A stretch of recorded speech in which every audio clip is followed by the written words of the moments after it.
Gov. Greg Abbott of Texas hugged residents gathered at a vigil Sunday night at the post office in Sutherland Springs, Tex. Todd, HeislerThe, New York Times. Sutherland Springs, Tex. Some Texans bring their guns to church on Sunday and to the office on Monday. Students carry on college campuses in Texas, and foremen carry at the construction site. People carry in the Texas Capitol. They carry in their cars and on their boats. Republicans carry, and Democrats carry, too. I always carry, said Jerry Patterson, a Republican former state senator who wrote the 1995 law that gave Texans the right to carry concealed weapons and that helped Texas steadily become one of America's gun-friendliest states. There are no more safe places in our world. One day after the shooting at the First Baptist Church of Sutherland Springs left 26 parishioners dead, Texans and their guns were one inescapable piece of the heartbreaking drama unfolding on the national stage. There were calls by Texas Republicans to have more parishioners arm themselves at churches on Sundays, and responses by Democrats denouncing such moves. There were questions about the gunman's purchasing of weapons at a Texas sporting goods store, and there was the unsurprising fact that one of the deadliest mass shootings in America was interrupted by a Texan with a rifle. The gunman, Devin P. Kelly, was confronted by one of the church's neighbors, Stephen Williford, after Mr. Kelly exited the church, and Mr. Williford shot Mr. Kelly, who dropped his own rifle, fled in his vehicle and was later found dead. But for all the questions about guns swirling around the tragedy, there is one thing that was not in doubt. In a state where the modern era of mass shootings began with Charles Whitman's 1966 rampage at the University of Texas clock tower, guns remain an inseparable part of the Texas DNA. I think that Texans have a history of taking care of themselves, a history of responsibility and freedom at the same time, said Mike Sullivan, a former member of the Houston City Council who said he was considering bringing a concealed firearm to church on Sundays following the attack in Sutherland Springs. There is no wrong place to carry a gun anymore. Mr. Williford, who lives near the church, emerged as a distinctly Texan hero in the tragedy. In an interview with KHBS television, he said his daughter heard gunshots and alerted him. He picked up his rifle and went to the church.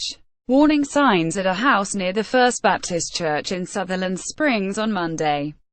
Todd, HeislerThe, New York Times. Every time I heard a shot, I knew that probably represented a life, he said in the interview.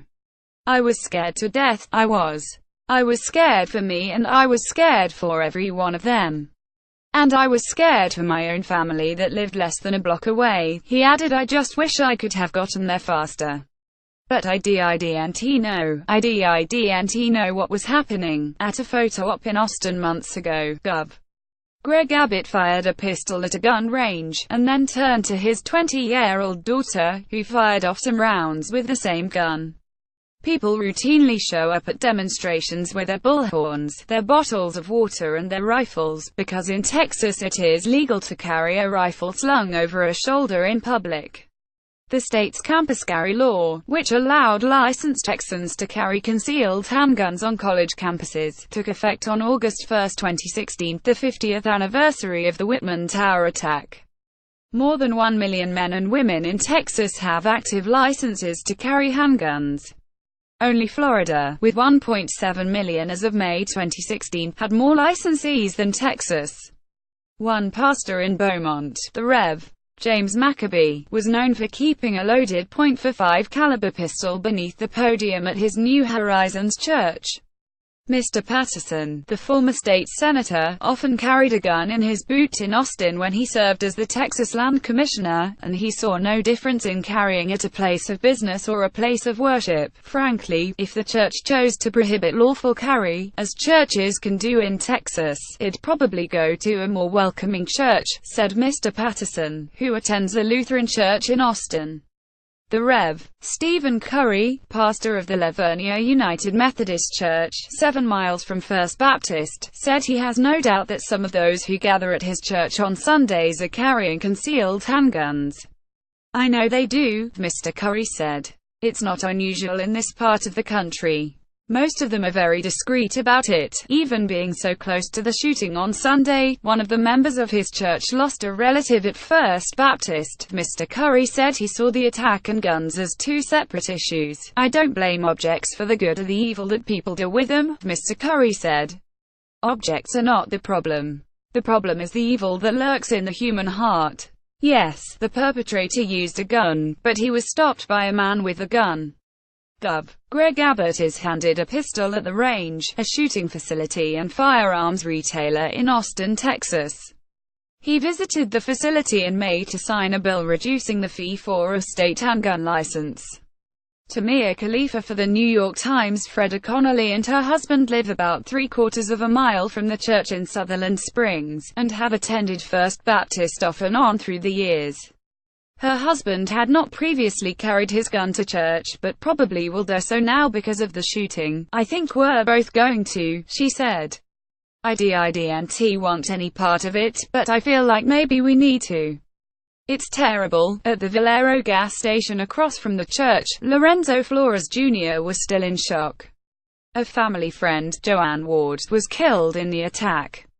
Mr. Flores, 56, who runs a food stand inside the petrol station, said guns were fairly common in Sutherland Springs. "We see guys with guns and rifles all the time, but we know each other," said Mr. Flores, who is a gun owner himself.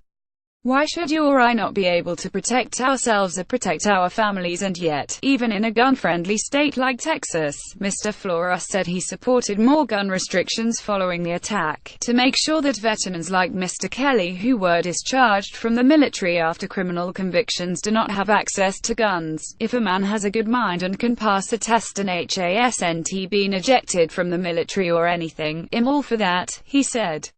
"But if you failed the test, you've failed the country by being discharged. You shouldn't have the right to carry." Ken Paxton, the Texas Attorney General, said on Fox News on Sunday that churches should consider hiring professional security, or at least arming some of the parishioners of the congregation, so that they can respond. The Texas Democratic Party called for Mr.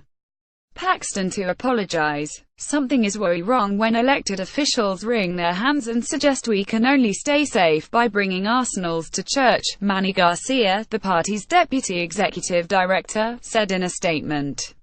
"And statistics show that rather than making people safer, the states where it is easiest to get guns tend to have the most gun deaths.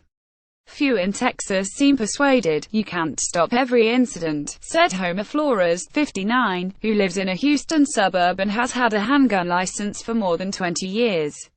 "What if the ushers at that church had been carrying a firearm concealed, and this guy started opening up? He may have only gotten off a few rounds before they dropped him." Kat Cardenas reported from Sutherland Springs, Tex. Manny Fernandez reported from Houston. Stacey Semrad contributed reporting from San Antonio.